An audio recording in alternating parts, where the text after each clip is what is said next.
Bem, bom dia, pessoal. Vamos dar prosseguimento aqui ao projeto de extensão Problematizes. Hoje a gente vai entrevistar a Marina Vieira, doutoranda em Ciência Política do IFIS, da Unicamp. Semana passada a gente conversou com o Daniel e com a Isabelle. Hoje vai ser o papo com a Marina, tá? Ela mandou um material para a gente, depois a gente disponibiliza também para vocês aqui na descrição do vídeo, né, para quem quiser acessar os textos da Marina, o material de referência que ela mandou para a gente, tá bem? Marina, seja bem-vinda, sem muitas delongas, eu vou passar para os extensionistas começarem as perguntas. Eu gosto de dar protagonismo para os extensionistas, tá? E aí, no final, se der tempo, aí eu faço comentário, pergunta, se rolar, tá bom?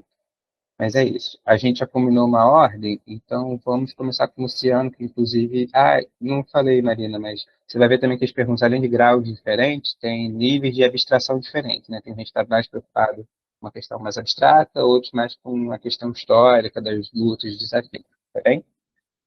Vamos começar com o Luciano, que tem horário, tem aula daqui a pouco e vai precisar ser um pouco mais cedo. Luciano, seja bem-vindo, pode mandar sua pergunta para a Marina.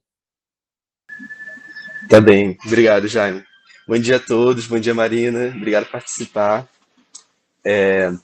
Se estiverem me ouvindo direito, eu vou fazer a pergunta, então, tá?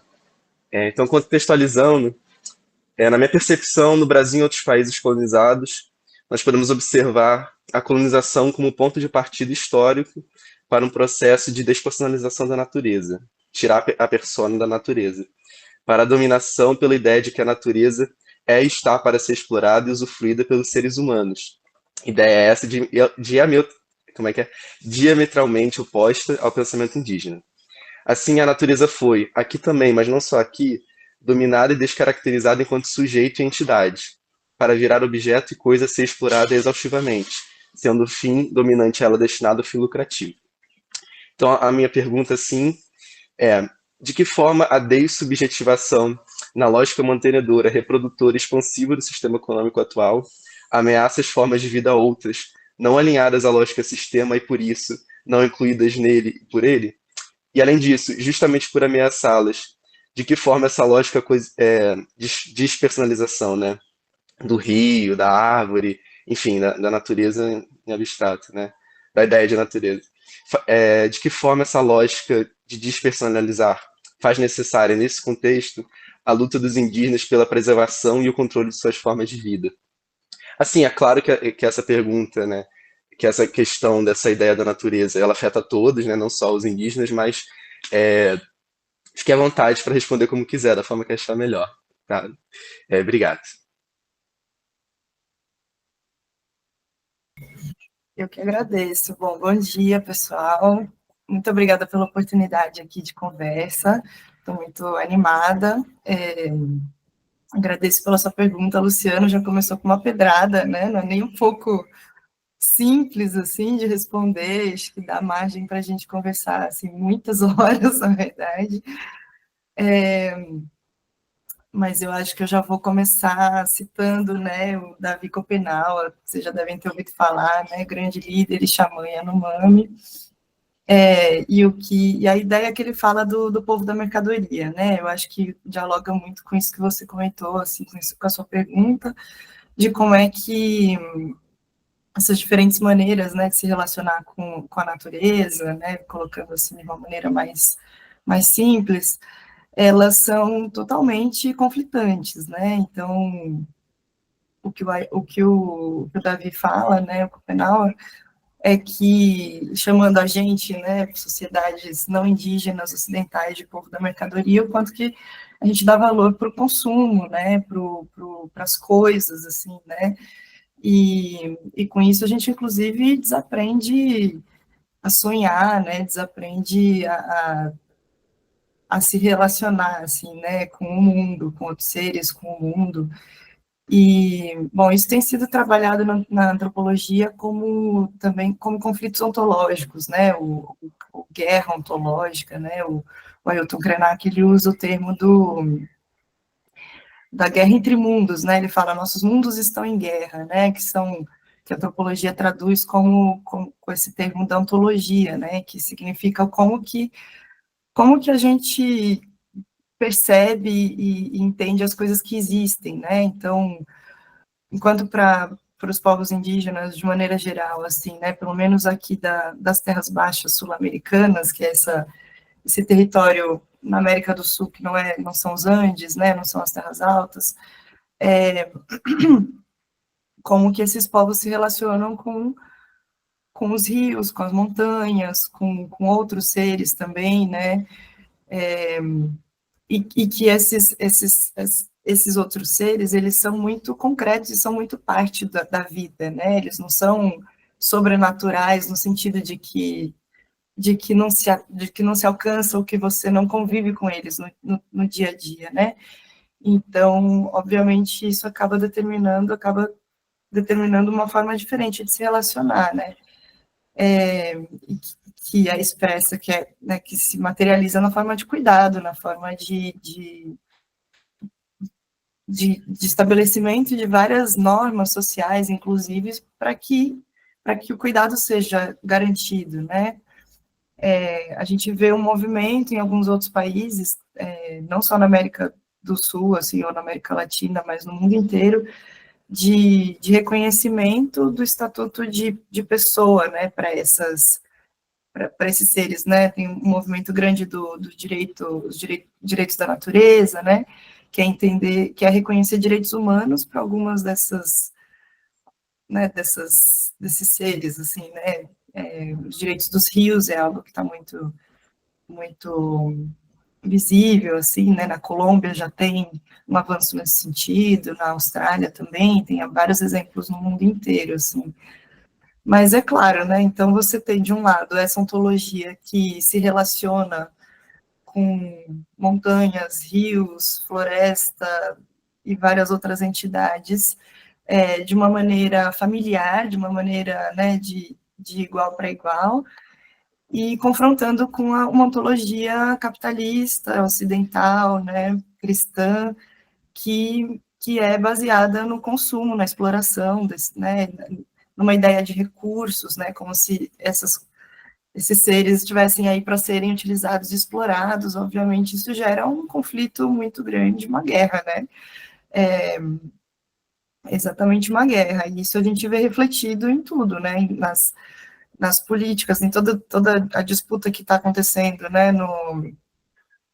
em torno de várias questões, assim, de direitos indígenas, né, enfim, acho que o mais emblemático atualmente, né, já há algum tempo, é o conflito em torno do marco temporal, que a gente pode entrar mais em detalhes, se alguém quiser, né, se essa pergunta pintar, mas, no fundo, né, claro, tem vários níveis de conflito, né, tem um conflito bem aparente, que é sobre terra, sobre território, sobre, né, quem vai usar e quem vai deter o direito de usufruto e posse desses territórios, mas, no fundo, sempre tem realmente essa guerra ontológica, né, que é como você está no mundo e como você se relaciona com os outros seres que estão no mundo.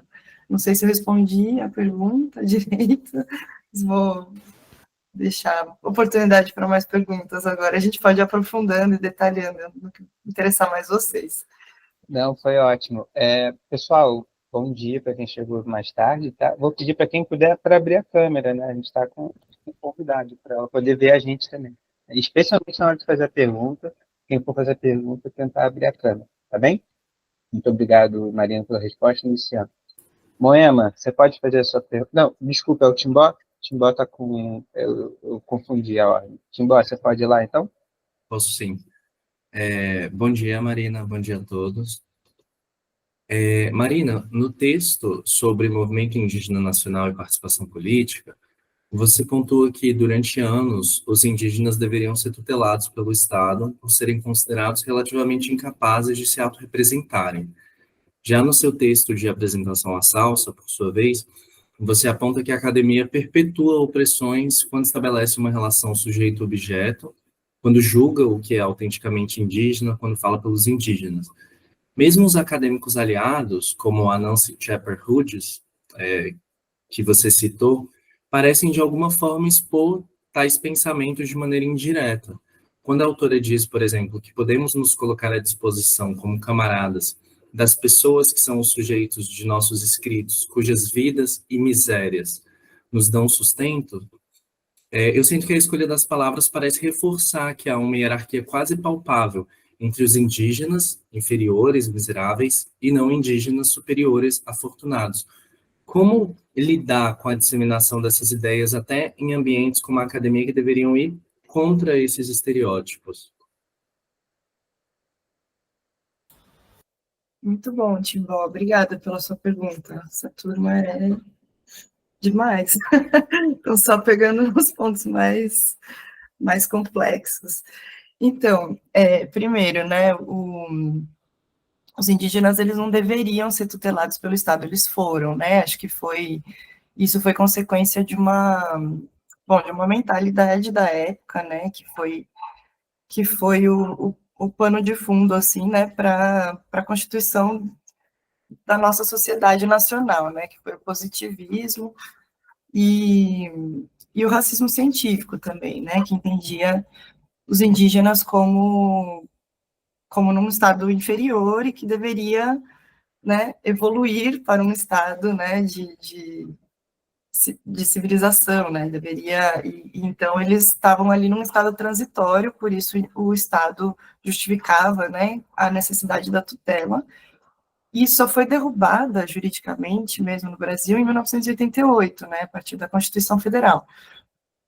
Porém, né, são séculos perpetuando esse tipo de mentalidade, esse tipo de interação. Então, obviamente, você muda a legislação, você muda a Constituição, mas a cultura política, né, e o racismo institucional, ele permanece.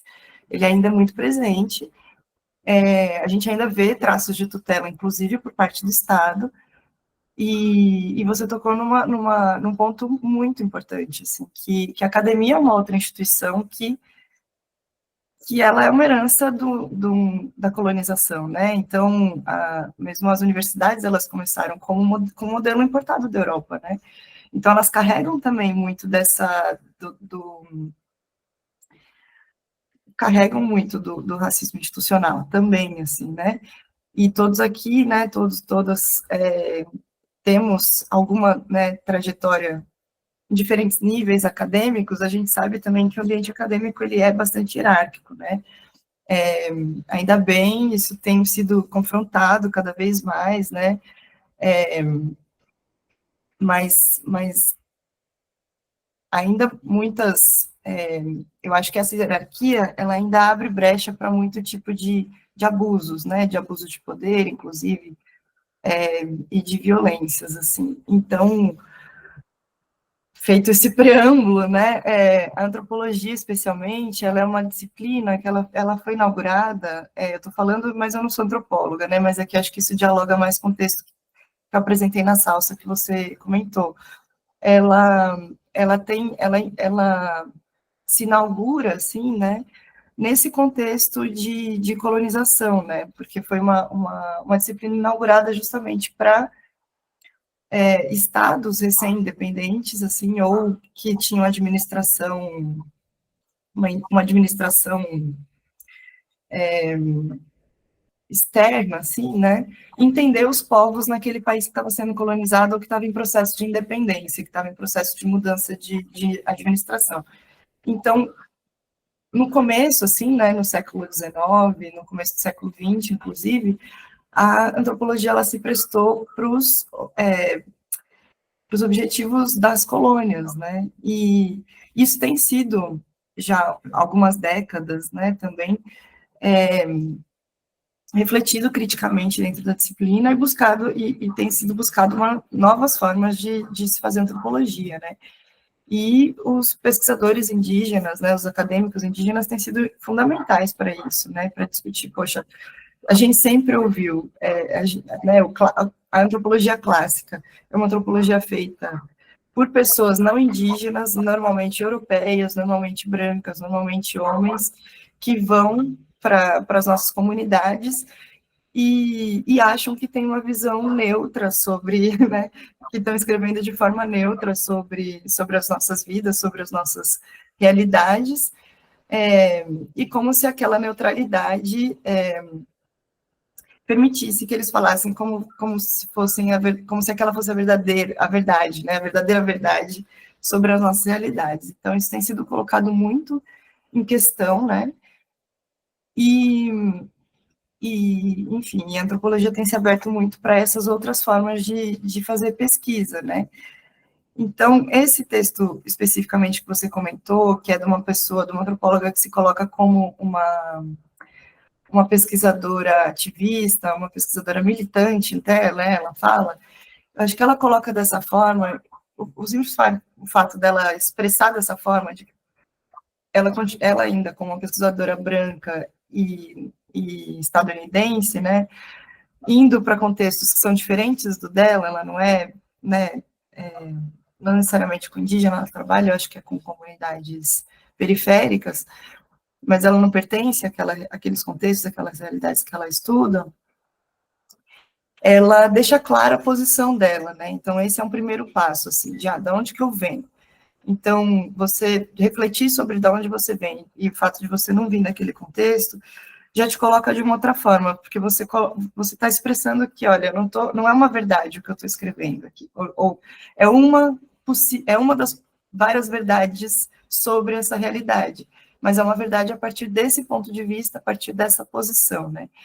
Então, quando ela coloca também que essas realidades são o que permitem o nosso sustento, também eu acho que é uma maneira interessante de se colocar, porque, assim, a gente está falando de coisas que não são, que são diferentes do contexto de onde a gente vem, mas é o que dá o nosso sustento também, né, o nosso ganha-pão, assim. Então, esse tipo de antropologia que está buscando se posicionar e está buscando se colocar, eu acho que já está dando um passo muito grande para quebrar essa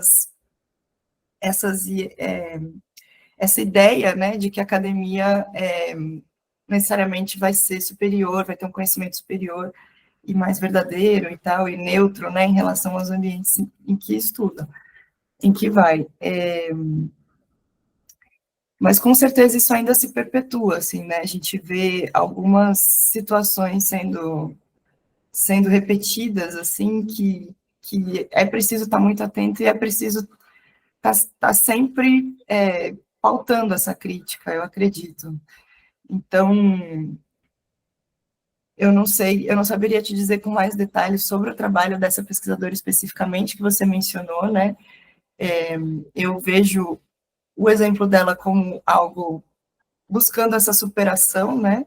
Mas que a perpetuação ela continua, isso é fato, assim, desses abusos, violências, né? E de uma hierarquia de conhecimento que é violenta, realmente.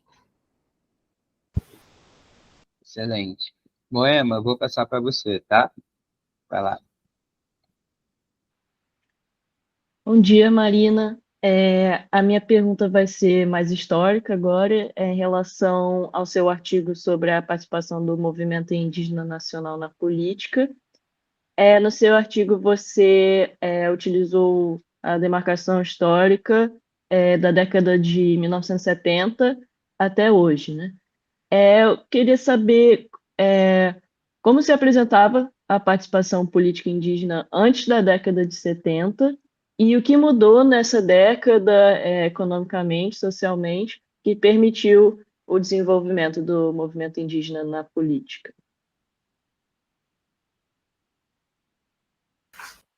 Ótimo, Moema, obrigada pela pergunta.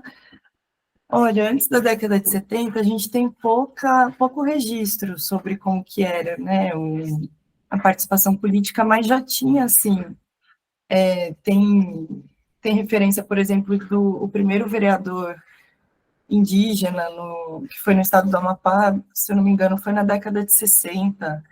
Então, assim, já tinha alguma participação, mas a questão é que antes da década de 70, ela era mais difusa, mais dispersa, e as lutas também do movimento indígena, né, dos povos indígenas, eles também eram mais difusos e mais dispersos, não tinha tanto um esforço, ou enfim, uma intenção, assim, de concentração, né. E aí o que aconteceu na década de 70 é que o Brasil, a gente vivia num momento de ditadura militar, né, e, e, e justamente por conta de um agravamento da violência no campo, né, da expoliação dos territórios, enfim, foram muitas violências contra os povos indígenas também durante a ditadura, né, e tem inclusive foi feito um relatório super denso, né, parece de mais de 700 páginas, assim, que é o conhecido como relatório Figueiredo, que descreve essas violências, assim, com um nível de detalhamento absurdo.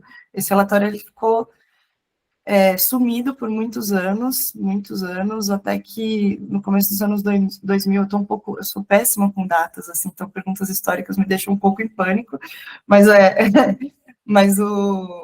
que foi no começo da década de 2000, o Marcelo Zelic, que foi um pesquisador importantíssimo sobre memória e reparação, né, da ditadura, e especialmente sobre os povos indígenas, ele conseguiu resgatar esse relatório, e aí veio à tona todas as violências. Então, tem, por exemplo, informações sobre a existência de uma espécie de campo de concentração indígena, né, que era o reformatório Krenak, coisas muito absurdas, assim.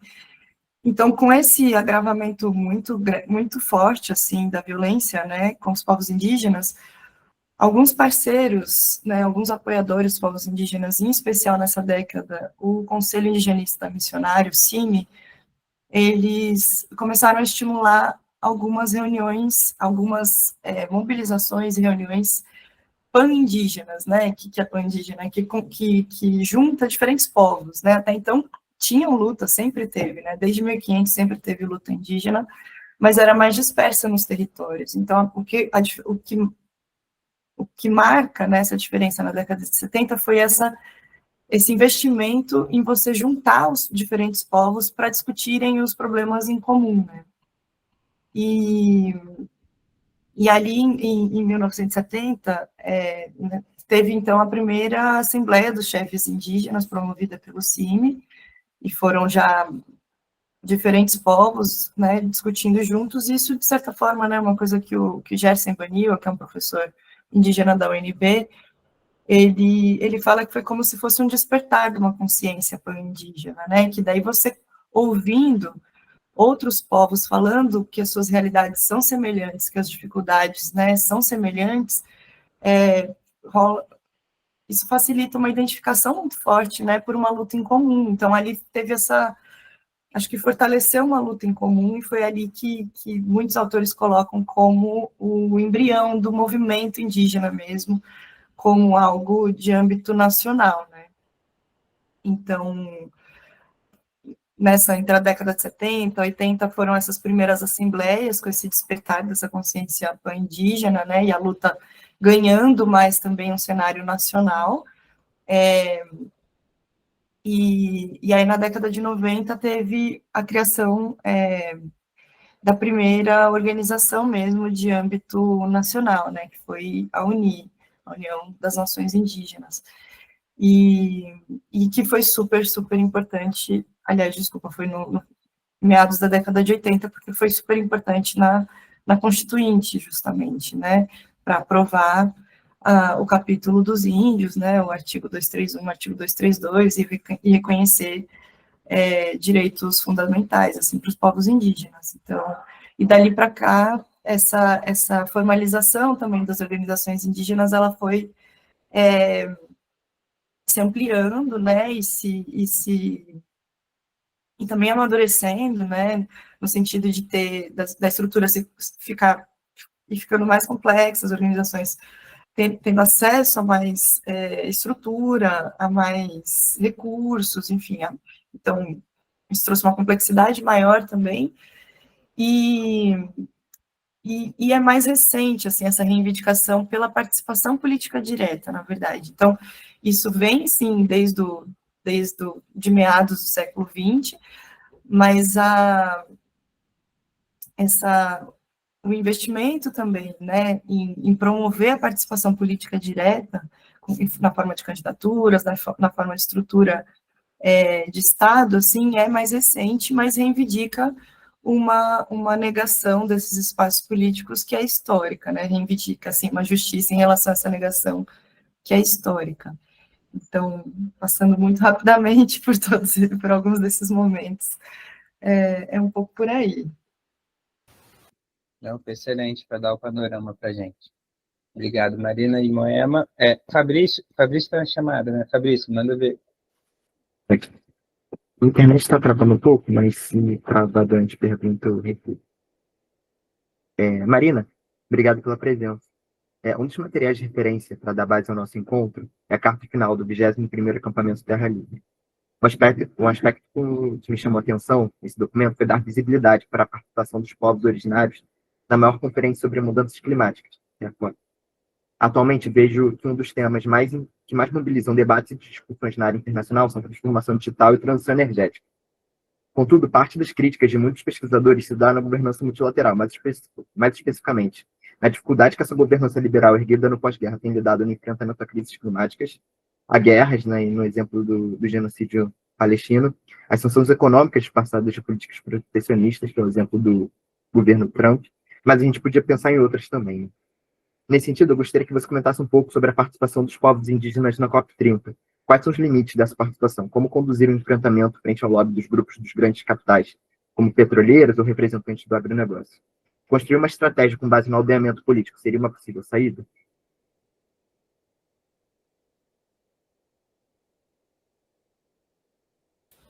Gente, está muito alto nível essa roda aqui. Né? Obrigada. Meu Deus, que responsa. Olha, vamos lá, né? Essa COP30 ela está levantando muitas expectativas, está sendo falada desde o ano passado, assim. Então, é também um outro tema que daria para a gente ficar discutindo, ficar conversando muitas horas aqui. Depois eu posso passar mais referência para vocês, porque a PIB lançou mais coisas, assim, mais posicionamentos em relação à COP30. E, bom, realmente, né, se a gente olhar pelo menos as últimas COPs sobre mudanças climáticas, todas foram em países petroleiros, né, não é à toa que isso acontece, e só que ela veio para o Brasil num contexto justamente, né, de um governo de esquerda, né, de um governo que se coloca como promotor, assim, né, da conservação socioambiental, de um governo que criou o primeiro Ministério dos Povos Indígenas do Brasil, e uma COP que vai ser feita na Amazônia, né, pela primeira vez na história, né, uma COP de mudanças climáticas que vai ser feita na Amazônia. Então, isso realmente está levantando muitas expectativas por parte de, não só dos povos indígenas, mas de várias outras comunidades tradicionais, como, né, ribeirinhos, extrativistas, enfim, vários outros povos tradicionais que se organizam, principalmente na Amazônia. E esses povos têm se mobilizado, têm se articulado para pensar direito como é que vai ser essa incidência política na COP30, né? Porque eles vêm aumentando a incidência política nesse tipo de espaço de decisão já faz algum tempo. Eu acho que um dos marcos foi a COP do clima de Glasgow, que agora eu não lembro, acho que foi 2 ou 3 anos atrás, que teve uma participação expressiva, e eles têm ocupado cada vez mais esses espaços, no sentido, principalmente, de chamar a atenção, de, olha, não tem justiça climática sem a proteção aos nossos direitos, sem a proteção aos nossos territórios, sem a garantia dos nossos direitos, porque vários estudos aí de várias áreas disciplinares, né, da biologia, na ecologia, inclusive, demonstram que né, o jeito melhor de se proteger as florestas, né, os biomas naturais, é a conservação de territórios tradicionais, né, e entre os territórios tradicionais, as terras indígenas são disparadas que mais garantem, as que mais seguram o desmatamento, né, as que mais realmente conservam, assim, né. Então, eles têm se apropriado já há um tempo também, não é de agora, desse discurso ambientalista, né, e é um jeito, é um jeito estratégico, assim, é uma maneira estratégica também de pautar o debate, se aproximando desse discurso, porque você amplia também, né, o alcance que você tem sobre a visibilidade para a população em geral. Então, quando os povos indígenas se colocam como, e isso acho que dialoga muito também com a pergunta do Luciano, né, quando os povos indígenas eles se apropriam, né, e se aproximam desse discurso ambientalista, realmente expande com quem você está falando, né? Expande os parceiros, expande os aliados e expande a percepção, na percepção pública, como que você enxerga os povos indígenas. Não são, né, não é uma população que tem todo um modo de vida diferente, mas é uma população que está também promovendo a conservação de ambientes que são importantes para toda a humanidade, né? Então, isso é uma aproximação muito interessante, assim, né, e eles têm batido muito nessa tecla, assim, já faz alguns anos. E para essa COP30, o que aconteceu? A ministra dos Povos Indígenas, né, ela vem da PIB, ela foi coordenadora da PIB por 10 anos, a Sônia Guajajara, e então, ela conhece muito, né, o movimento, e ela conhece muito todos os problemas das bases. Então, uma das primeiras bandeiras que ela levantou de cara, assim, foi: a gente quer ter a maior participação indígena da história das COPs, né, e tem brigado por isso, assim, a expectativa é de que tenham 3 mil indígenas do mundo inteiro em Belém durante a COP. E o Ministério tem buscado garantir, agora os números mudaram tanto, mas pelo menos 300 indígenas do Brasil, assim, num espaço específico. Então, a UMPI tem articulado diretamente com a PIB, pelo menos desde o começo desse ano, para garantir essa participação, para consultar todas as bases, para indicar os seus representantes. A UMPI tem feito um ciclo também chamado Coparente nos territórios, que para levar esse debate também, né, porque COP, né, Conferência das Partes, ONU, tudo isso é muito, às vezes é muito distante, assim, né, da discussão que acontece nos territórios. As demandas do dia a dia e mais urgentes são outras, né, são em outro pé. Então, esse ciclo de debates nos territórios chamado Coparente, né, que foi apelidado de Coparente, tem sido justamente para informar melhor esses indígenas, para ter uma participação mais qualificada, né, e conseguir garantir uma incidência política mais eficiente durante a COP. Agora, o que esperar de resultado, né? Eles têm pautado, eu acho que uma das principais reivindicações para essa COP, que se sair com isso vai ser um grande ganho, é em relação ao financiamento direto para as organizações indígenas, para as organizações e povos indígenas, né? Que hoje em dia, que o governo brasileiro ele já anunciou um tipo de, aliás, na verdade, no âmbito da ONU, né, já foi anunciado um aumento do financiamento climático e foi lançado um programa que é o TFFF, Tropical Force, eu não sei exatamente, funding, enfim, tem que buscar exatamente o que significa, que é um recurso voltado para a proteção das florestas e considerando os povos indígenas tradicionais. Mas o que eles estão reivindicando é que esse recurso do financiamento climático ele seja direcionado diretamente para as organizações, que, como eu falei, né, respondendo a Moema, tem se estruturado cada vez mais e tem condições cada vez melhores de gerenciar diretamente esses recursos. Então, nessa onda, né, do protagonismo indígena em todas as esferas, né, estatal, inclusive, eles também estão reivindicando o protagonismo na gestão dos recursos, né, e que isso seja feito a partir das demandas que eles enxergam e que seja executado da forma como eles acham que deve ser, né. Então, a expectativa, de maneira mais concreta, é essa. Excelente, Maria. Não, e o BNDES está envolvido com esse fundo que você citou, né? é o Fundo para Florestas Tropicais. É isso, né? T, 3Fs. Tem Não, algum outro excelente. F aí, mas é essa a tradução. Exato, obrigado, foi excelente. Obrigado, Fabrício, também pela pergunta. Matheus, se eu não me engano, é Matheus agora na sequência. Vai lá, Matheus. Isso. Bom dia, bom dia.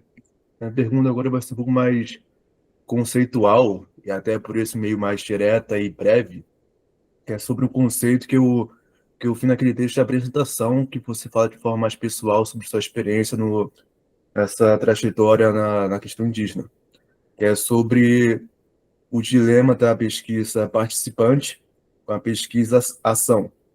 Eu queria perguntar, para até talvez enriquecer o debate, trazer, deixar de forma clara para sempre, qual seria essa diferença entre pesquisa participante, pesquisa ação, no contexto do ativismo da pesquisa acadêmica, sobretudo na questão indígena, que é hoje a questão que você atua. Ótimo, obrigada, Matheus. E a sua pergunta também dialoga com a do Timbó, né? Sobre a interação, né? Academia, povos indígenas, assim.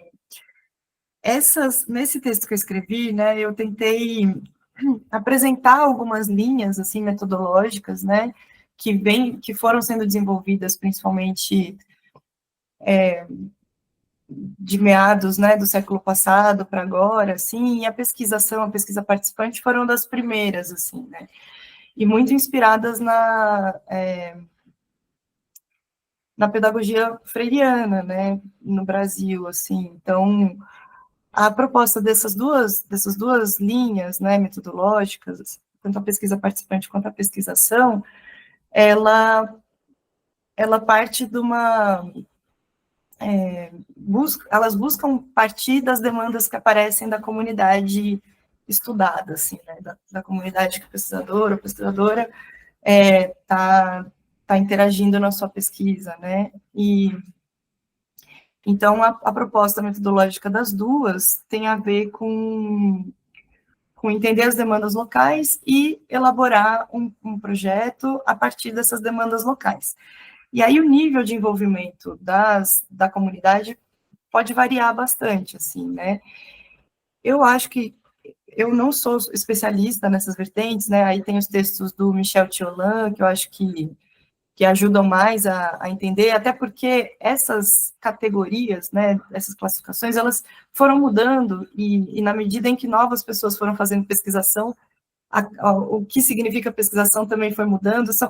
São dois tipos de metodologia que elas podem ser aplicadas, né, de maneiras muito diversas, assim, né, elas permitem uma diversidade grande, assim, em relação ao nível de envolvimento das comunidades, em relação ao engajamento do pesquisador ou da pesquisadora também.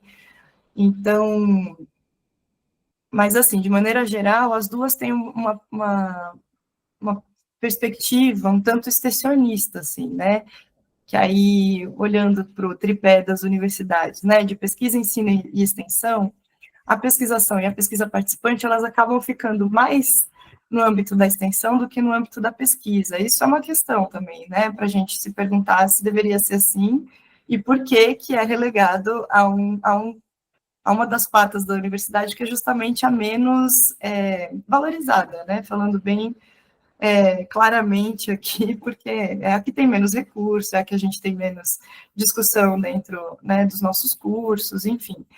Então, a minha crítica, eu acho que para essas abordagens vai um pouco nesse sentido, assim, de que ela é um pouco relegada à extensão e não encarada como uma metodologias igualmente sérias, né, igualmente complexas e que merecem sua atenção, assim.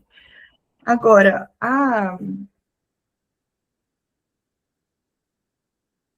eu acho que é um pouco por aí. Eu acho que são metodologias que elas são também usadas não só não só pela academia, mas também por organizações da sociedade civil, né?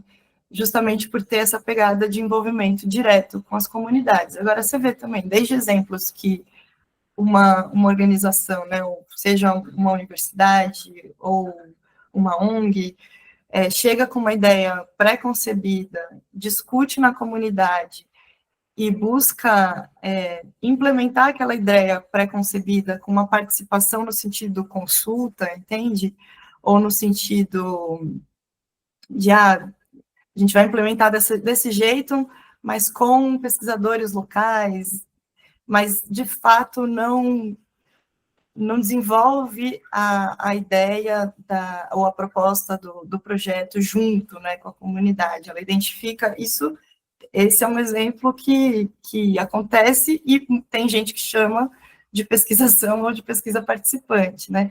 Mas você vê também outros exemplos de que as próprias pessoas da comunidade identificam uma demanda, buscam financiamento para desenvolver, né, buscar soluções para aquela demanda, e nos projetos de pesquisa, descrevem que estão usando a metodologia da pesquisação. Então, você vê que tem níveis de engajamento e de envolvimento muito diferentes, né? Mas eu acho que talvez uma coisa que é bem explícita na pesquisação é a busca por soluções, que na pesquisa participante não necessariamente tem esse enfoque, né? Mas na pesquisação isso está bem explícito, assim, talvez. Voltando para a pergunta inicial, acho que essa poderia ser uma das principais diferenças, assim, mas eu acho que na prática elas se assemelham e se confundem muito, assim, acho que o que varia é mesmo como que é implementado. Excelente, Marina, obrigado. Valeu, Matheus, pela pergunta. Pessoal, o Gabriel e o Gustavo fizeram uma pergunta que eu estava olhando, achei que o conteúdo é muito parecido, então eu vou fazer o seguinte, vou pedir para o Gabriel fazer a pergunta dele, e aí depois da resposta da Marina, se o Gustavo quiser fazer, pode fazer, mas se ele se sentir contemplado, aí a gente já passa para uma outra, tá bem? Gabriel, você está aí? Você pode fazer a sua pergunta? Opa, tô sim. Um bom dia, Marina. Um bom dia a todos. Eu gostaria de entender um pouco melhor, diante desse atual contexto de ascensão da extrema-direita, intensificação de conflitos fundiários, como é que o movimento indígena avalia esse risco de que o aumento da política possa atrapalhar a sua capacidade de confronto extra-institucional, de realmente negociar com essas estruturas de poder? Boa. Bom, eles estão eriçados, né? Obviamente. Assim. E aí acho que é uma oportunidade para a gente entrar mais no tema do marco temporal, porque eu acho que é emblemático para pensar isso. Assim. Eu acho que exemplifica muito desse conflito que é histórico, que é secular, né? Mas que ele, a cada conjuntura, ele se expressa de formas, né, particulares, assim. Então, não sei se vocês acompanharam, né? Não sei se até que ponto também vocês estão por dentro do que é esse tal desse marco temporal, mas enfim, muito brevemente, é uma tese jurídica que nasceu ali com a demarcação da terra indígena Raposa Serra do Sol, né? Lá em Roraima, no estado de Roraima, que foi uma demarcação que foi bem sucedida, né? Na época foi uma luta ganha pelo movimento indígena, mas que abriu esse precedente jurídico, porque a argumentação, né, de justificativa para a demarcação da terra indígena foi de a gente demarca porque a gente entende que em 8 de outubro de 1988, quando foi promulgada a Constituição Federal, aqueles indígenas ali já estavam, aqueles indígenas que estão reivindicando a posse e usufruto desse território já estavam lá. Que é, assim, tudo bem, o resultado disso, naquele caso, foi positivo para aqueles povos indígenas. Porém, é uma interpretação, né, da Constituição que é muito equivocada. Ela não importava se eles estavam lá naquela data especificamente, né, porque o que reconhece a Constituição Federal é que é a ocupação do território tradicional pelos indígenas. Então, assim, se aquele território é um território tradicional deles, não importa se eles estavam lá na data da promulgação da Constituição, porque ao longo dos séculos eles tiveram, né, tiveram seus territórios expoliados, né, de diversas formas. Então tiveram que fugir, tiveram que sair, tiveram que que migrar, foram colocados em algumas regiões mais, né, do que em outras, foram colocados em reservas. Então, assim, você considerar que é essa interpretação da Constituição é ignorar toda essa história de violência, né? Enfim, abriu esse precedente jurídico que nunca foi derrubado totalmente, mas que ele veio com muita força nos últimos anos, porque um outro julgamento específico, lá, há um caso específico de Santa Catarina, ele estava também julgando a demarcação ou não de uma terra indígena, do povo Xoclen, com base nessa tese jurídica, no marco temporal, e o que o STF decidisse para esse caso, ele ia ter repercussão geral. Então, a decisão do STF ali, ela ia valer para agora, ia ser a interpretação oficial, não ia ter mais esse negócio de cada julgamento interpreta do jeito que acha que deve, né? Porque isso realmente abre muito para disputas políticas, né? Enfim, então, depois de muita pressão, muita enrolação, muita obstrução, chegaram numa decisão final, quando foi? No final do ano passado, acho que setembro do ano passado, de que o marco temporal é uma tese que inválida, né? Então, a STF chegou a essa decisão. Só 2 pessoas votaram contra isso, mas chegou a essa decisão. Logo na sequência, o Congresso Nacional avançou com um projeto de lei, que reconhecia legalmente o marco temporal. E, assim, foi no mesmo mês, na mesma semana, assim, agora já saiu um pouco do calor do momento, eu não lembro mais a temporalidade, mas foi uma coisa de dias, assim, sabe? A gente comemorando a decisão do STF, poucos dias depois o Congresso aprovou o tal do PL. E não só avançou no Congresso com ritmo de urgência, como foi aprovado pelo Senado depois. Então, virou uma lei, que é a Lei 14.701, que está valendo, inclusive.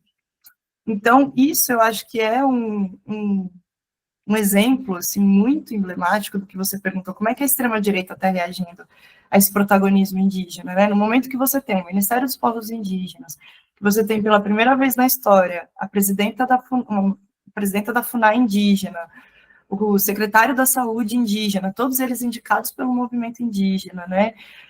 Você tem uma ideia de bancada do COCAR no Congresso, né? Com 2 deputadas eleitas, depois também da Joênia ter sido eleita, Joênia Wapichana, né? Que foi a primeira mulher indígena a ocupar, né? A ser eleita como deputada federal, em pleno governo Bolsonaro, inclusive.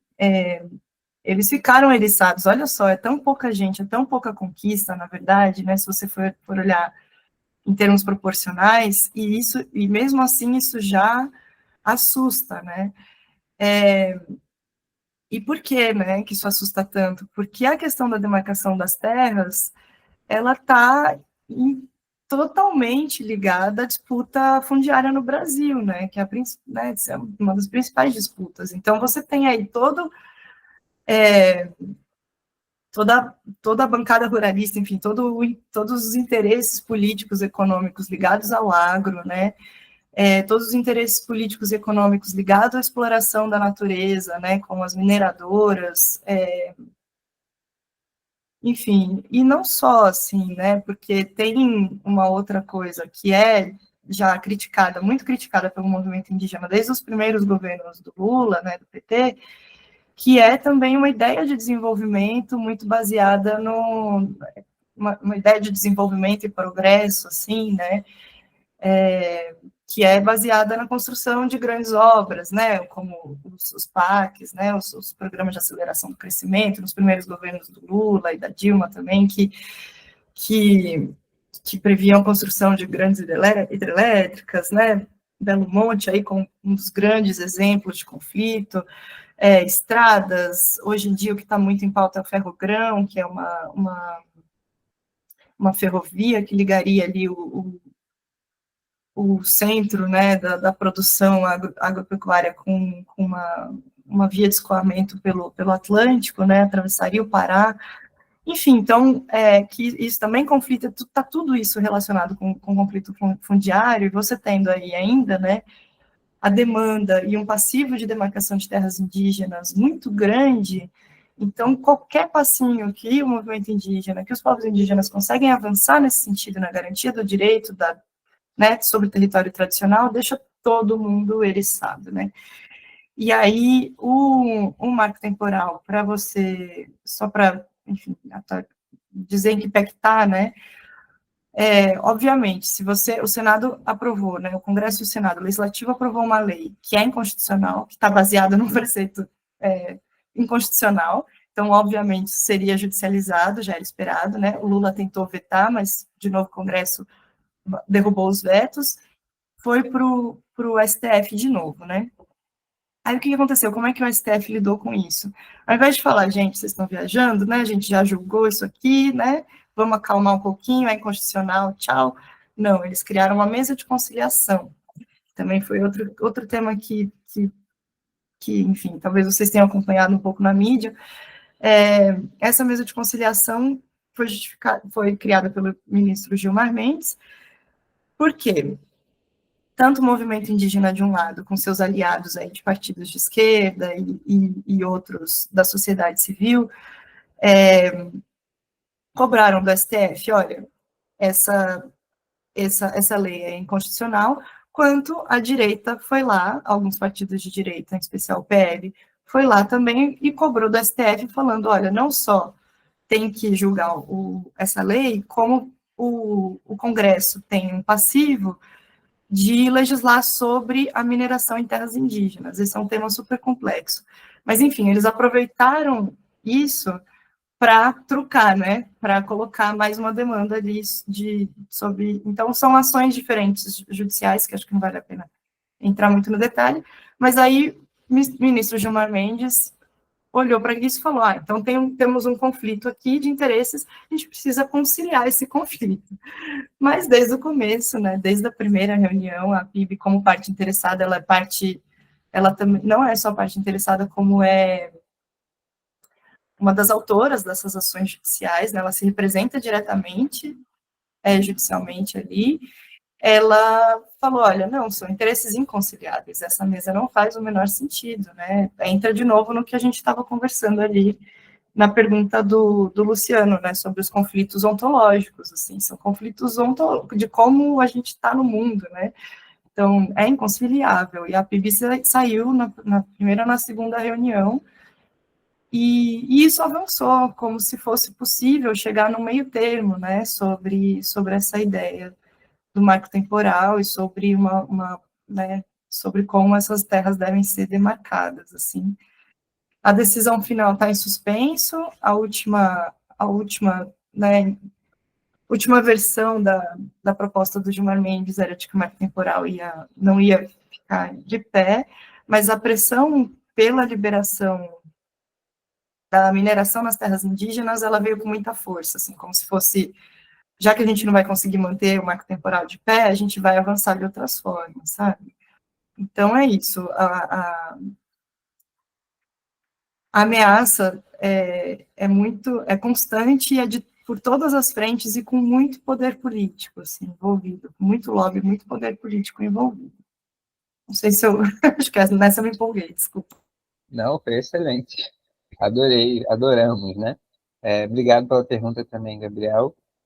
Gustavo, como eu falei, se você quiser fazer sua pergunta, sente-se à vontade, mas eu acho que era bem parecido o conteúdo. Não sei se você concorda. Você está aí? Você quer falar? Bom dia. Eu acho que minha pergunta foi contemplada, sim. Se quiser, alguém tiver uma pergunta, pode Tá fazer. bem, tá bem. Eu até tenho um comentário, mas eu vou abrir espaço ainda para alguém mais quer se inscrever. A gente já fez todas as perguntas. Eu tenho uma ainda. Mas alguém daqueles que não elaboraram pergunta, quer fazer uma pergunta agora? Bem, ninguém se manifestou, então eu vou comentar um pouquinho, tá, Marina? Assim, não, agradecer muito, já são também 10 para as 9, a gente já está batendo no nosso teto. Foi muito bacana te ouvir, está sendo muito bacana te ouvir, né? É, assim, dentro do Instituto de Economia, imagino que não só aqui da FRJ, em outros centros de economia, é muito difícil a gente ver pesquisas, debates sobre a questão racial, em geral, e envolvendo povos originários, povos tradicionais, menos ainda, né? Então, está sendo muito bacana para a gente te ouvir. A gente fez uma reunião prévia para debater os textos que você mandou para a gente, foi bem bacana também. Então, acho que por isso você está vendo que a galera está te colocando, né? Mas, assim, que os textos, o material estava ótimo, né? Então, a gente ficou bem instigado. E, por acaso, uma estudante do IE, do IE, o Instituto de Economia, né, veio me procurar para fazer um trabalho sobre, você falou sobre a questão do desenvolvimento agora, né, sobre a noção de desenvolvimento dentro dos povos tradicionais, indígenas, no Brasil. E foi muito interessante, porque eu aprendi muito com o que ela estava querendo fazer, né? Toda a questão do bem viver, né, uma cosmovisão completamente diferente do que a gente entende como desenvolvimento econômico no senso das ciências econômicas tradicionais, que, como você falou na resposta acho que do Luciano, não lembro agora, tem uma matriz europeia muito clara, né? Tem uma matriz europeia muito clara. E que dentro do estudo de economia a gente vê que os autores de desenvolvimento latino-americanos estão questionando isso, né? A gente tem que pensar na nossa perspectiva própria de desenvolvimento, né? E os povos tradicionais também têm a sua perspectiva de desenvolvimento. Muito bacana ver você falando sobre isso, né? Eu vou fazer uma pergunta que não é cabeluda, não, é bem mais tranquila, eu acho, do que dos estudantes. É de cunho mais pessoal, mas tem a ver com a sua militância, com a sua pesquisa, né? Como é que você se aproximou da FIB? Eu queria ouvir como é que foi um pouquinho esse movimento na sua vida. Claro, você fala ali um pouco no texto, mas eu queria, agora que a gente está aqui conversando, você falar um pouquinho mais para a gente. Legal, obrigada, Jaime. Obrigada, até porque também essa pergunta me ajuda a voltar um pouco para a pergunta do Matheus, que eu acho que eu acabei não falando um pouco de outras perspectivas, né, metodológicas e tal. Mas, bom, primeiro eu também quero muito ver o trabalho dessa estudante sobre desenvolvimento, perspectiva de desenvolvimento para os povos indígenas, porque é um tema bem, muito interessante, assim, tem algumas coisinhas, né, eu acho que o próprio livro do Davi Copenau, assim, ajuda muito a pensar sobre isso também, enfim, então, quero ver esse trabalho rolar.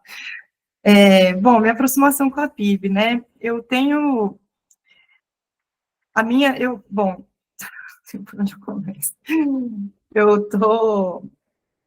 Eu comecei a trabalhar com povos indígenas, não foi através da academia, né, foi através de um trabalho mais de militância, né, de engajamento, foi por uma organização da sociedade civil, né, o Instituto Socioambiental, que é uma ONG, e eu trabalhei com eles como assessora indigenista, né, assessora diretamente a algumas organizações indígenas.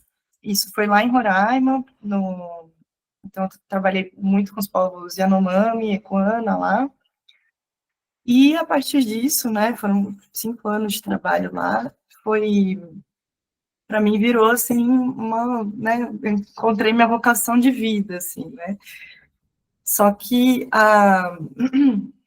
chegou um momento que eu senti necessidade de voltar a estudar, porque a minha formação original é na biologia, então eu estava querendo voltar a estudar, né, parar para refletir melhor sobre essas questões todas, todos esses desafios que a gente vê na prática, assim, né, aí eu tava, né, me animei a voltar a estudar enfim, acabei parando na ciência política, e também me interessei em dar esse salto para entender melhor como é que o movimento indígena se articula a nível nacional, né? Porque eu acompanhei muito o movimento indígena num contexto mais local e regional, né? Os Yanomamis e Equana, eles têm suas próprias organizações, eles também têm estratégias de luta, assim, muito complexas e muito interessantes, assim, eles conseguem muita visibilidade para as lutas, conseguem muito apoio, então aprendi muito, muito com aquela experiência. Em Roraima também tem outra organização indígena que é histórica, assim, é das mais antigas, que é o CIRO, Conselho Indígena de Roraima, então também pude acompanhar eles de perto, assim, né, um pouco mais de perto. E aí, mas eu sempre fiquei com essa questão de, poxa, eu quero ver, né, a PIB sempre uma referência, há 20 anos é uma referência do movimento indígena, organiza uma mobilização enorme em Brasília, né, todos os anos, e faz essa luta muito, faz esse enfrentamento, né, direto com as instituições, né, então ela faz um enfrentamento direto no STF, né, faz um enfrentamento direto no Congresso, então eu queria aprofundar isso, né, e aí desde que eu entrei no meu doutorado, então eu busquei essa interação mais próxima com a PIB que eu não tinha de antes, né, apesar de ter essa experiência com esses povos e essas organizações em Roraima, então eu busquei me posicionando, né, de novo essa importância aí, né, que o Timbó provocou, né, da gente se posicionar, né, então eu falei, claro, da experiência que eu trazia, mas ao mesmo tempo era uma nova relação que eu estava criando, né, então eu tinha uma experiência com isso, né, com a militância, mas com a PIB ninguém me conhecia ali na PIB, né, foi uma relação nova que eu estava criando, mas desde o começo eu me propus a fazer uma pesquisa mais engajada, né, aí tem tem alguma literatura sobre isso também, né, alguma literatura sobre essa proposta metodológica que você pode chamar de etnografia ativista, né, tem alguns lugares que chamam de etnografia ativista, e aí que a ideia é você se prestar ao movimento, né, ou ser parte, de certa forma, do movimento com que você trabalha, né, obviamente isso traz limitações, né, a partir do momento que você se posiciona como pesquisadora e está tentando, ou já é parte do movimento, ou está se colocando como colaboradora direta do movimento, não é a mesma coisa que você ser do movimento e não estar na academia, né? Porque o tipo de informação que você tem acesso, né? E o que você vai escrever e expor para o mundo é complicado, né? É muito complicado, porque, óbvio, toda organização, de todo tipo, né? Não só de movimento social, não só indígena, tem seus conflitos internos, tem suas questões, né? Tem seus desafios, enfim. Então, criar as relações para construir essa posição em que você é, ao mesmo tempo, uma pesquisadora e colaboradora do movimento, é delicado, assim, demanda mesmo um cuidado, demanda um tempo de construção de confiança, né, de demonstração também da sua disposição para colaborar, né, de criar oportunidades para isso. Então, no meu caso, que estava construindo essa relação praticamente do zero, foi um processo olha, de estar à disposição, de chegar num acampamento Terra Livre, por exemplo, e botar a mão na massa, né, para as pessoas me verem. Isso também é um modo bem indígena, né, de se relacionar. Eles vão começar a confiar em mim através da relação, né? Então, me vendo, me observando, depende muito menos, importa muito menos o que eu falo, né, de onde eu vim, ou quem eu sou, e muito mais o que eu faço, né, como eu me porto, assim, como eu me coloco. Então, é uma relação que eu venho buscando construir. Para isso eu me mudei para Brasília, inclusive, que é a sede deles, né, para estar mais à disposição, e tenho buscado estar junto, né. Então, hoje em dia, eu dou uma contribuição voluntária em uma das áreas que eles identificaram que seria útil, né, que é no setor de projetos. Então, eu apoio algumas captações de recurso, né, aí quando chego até o acampamento Terra Livre, sempre tem muita demanda, então também busco estar à disposição, e tem sido assim, né, mas é claro, é uma organização também que se propõe representar o movimento indígena a nível nacional. Então, é muita diversidade encampada ali numa mesma organização, né? Para vocês terem ideia, a coordenação executiva que opera aqui em Brasília, ela é composta por 7 coordenadores, cada um é indicado por uma das organizações regionais de base, da PIB, né? Então, são pessoas que vêm, são povos que pertencem a povos muito diferentes, assim, falam línguas completamente diferentes. Então, além de uma construção com essa organização, né, uma construção a construção com a organização, ela reflete a construção com cada um dos coordenadores, com a equipe, enfim, é presença, disposição, transparência, né, eu acho que essa transparência na posicionalidade é muito, muito importante mesmo, e é um pouco isso, não sei. Obrigada pela oportunidade de falar um pouco mais sobre isso. Não, foi ótimo. Todas as outras perguntas, é uma turma muito, muito boa mesmo, gostei bastante. Eu fiquei muito feliz com a conversa, acho que os extensionistas também, né?